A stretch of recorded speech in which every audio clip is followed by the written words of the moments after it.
Bonjour Jean-Pierre, et Bonjour merci Danica. d'être avec nous aujourd'hui. Est-ce que tu peux un peu nous parler de ton parcours académique?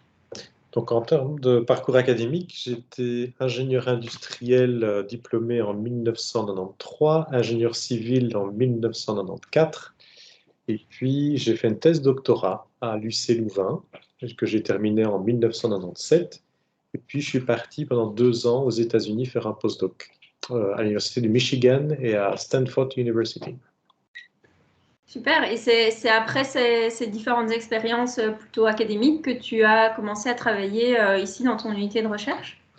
Exactement. Donc après mon postdoc aux États-Unis, ben voilà, il y a toute une procédure d'engagement évidemment comme jeune professeur à l'Université catholique de Louvain. Et pour moi, donc je suis arrivé ici en janvier 2000 où j'ai commencé donc comme chargé de cours. Et puis je me rappelle plus des années, professeur et puis maintenant professeur ordinaire ici à l'Université de Louvain. Plus précisément, où est-ce que tu travailles toi? Qu'est-ce que tu- Donc moi, je travaille dans l'école polytechnique de Louvain. Donc c'est là où on forme les ingénieurs civils dans différentes options. Et le centre de recherche dans lequel moi j'évolue, c'est un centre de recherche qui travaille principalement dans le domaine, on va dire, de la microélectronique, de la physique des matériaux, les aspects aussi des ondes électromagnétiques pour les télécommunications. Et donc du coup, toi, dans ton job, qu'est-ce que tu fais plus précisément? Donc moi, précisément ici dans l'Institut de recherche, je suis donc professeur-chercheur et j'ai la joie de travailler avec à peu près une trentaine de jeunes chercheuses et chercheurs, précisément dans le domaine donc, de la microélectronique, où on fabrique où on imagine des nouveaux types de transistors, de dispositifs électroniques à l'échelle nanoscopique pour répondre, entre autres, à des applications de type télécommunication. Donc, des mots qui font peur comme la 5G, la 6G, donc je vais les citer. Après, je peux expliquer de quelle manière on voit cette technologie là dans le groupe. Et aussi des micro-nanocapteurs pour mesurer différents paramètres de l'environnement.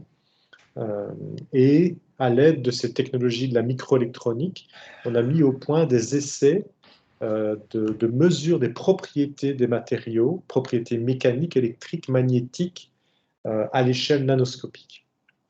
Voilà un petit peu les travaux qu'on réalise. Ok, super, ça a l'air vraiment intéressant.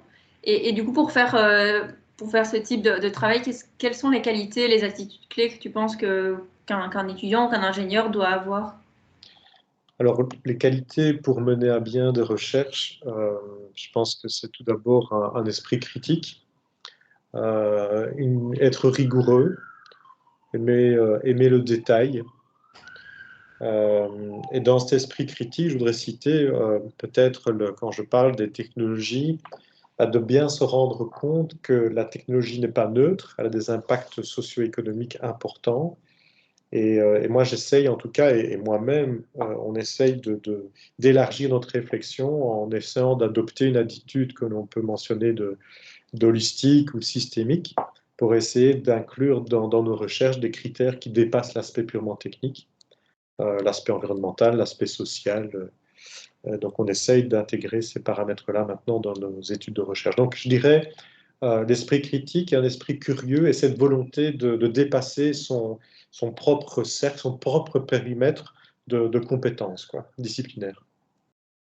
Ok, oui, tout à fait. Bah, c'est aussi ça qu'on veut montrer avec le week-end Ingésol, comment devenir un ingénieur solidaire. Et c'est notamment, effectivement, je pense, en regardant plus loin que juste la technique, qu'on peut avoir ces différents, enfin, voir tous ces différents éléments et comment ils, ils sont tous liés l'un avec l'autre. Tout à fait. Euh, Est-ce que tu aurais un dernier mot pour la fin, pour quelqu'un qui voudrait peut-être se lancer dans la recherche, dans une thématique justement solidaire, durable ou quelque chose de ce type-là? Mais je pense que la recherche est passionnante et même si j'utilisais ces mots 5G, 6G, c'est un fait, c'est-à-dire que la recherche de base que l'on mène, on ne sait pas toujours vers quoi on va mener en termes d'applicatif, en termes d'usage. Et c'est pour ça que je dirais que en tant qu'ingénieur, futur ingénieur, peut-être chercheur, ce qui est primordial, c'est de travailler sur ces questions scientifiques, il y a toujours c'est toujours important de découvrir, de mieux comprendre le monde qui nous entoure, mais ne pas s'arrêter à cette compréhension technique. Il faut dépasser cette compréhension technique, se mettre en lien avec d'autres expertises, d'autres personnes, d'autres regards, euh, pour ne pas abandonner à partir du moment où on pense avoir fait son travail d'ingénieur, qui est généralement qualifié comme étant de l'optimisation de processus. Mais il ne faut surtout pas s'arrêter là. Il faut vraiment prolonger la réflexion et de faire ça en équipe, en collectif, parce que l'ingénieur seul ne pourra pas faire grand-chose. Et si l'ingénieur seul dans son coin, d'un autre côté, on laisse, je dirais, d'autres corps de métier, d'autres puissances, qui peut être l'aspect plutôt financier, ben, on voit un petit peu la société technolibérale dans laquelle on se trouve. Et donc là, on peut être attristé de l'impact de la technologie, alors que la technologie peut être un levier, peut être un moyen, je dirais, de rassembler et de partager finalement les ressources sur Terre. Mais il faut avouer, le travail de l'ingénieur aujourd'hui ne se met pas dans cette voie, mais les possibilités existent et c'est travailler son esprit critique comme vous allez le faire pendant tout le week-end. Parfait. Merci beaucoup, Jean-Pierre. Non, rien, avec plaisir, Erika.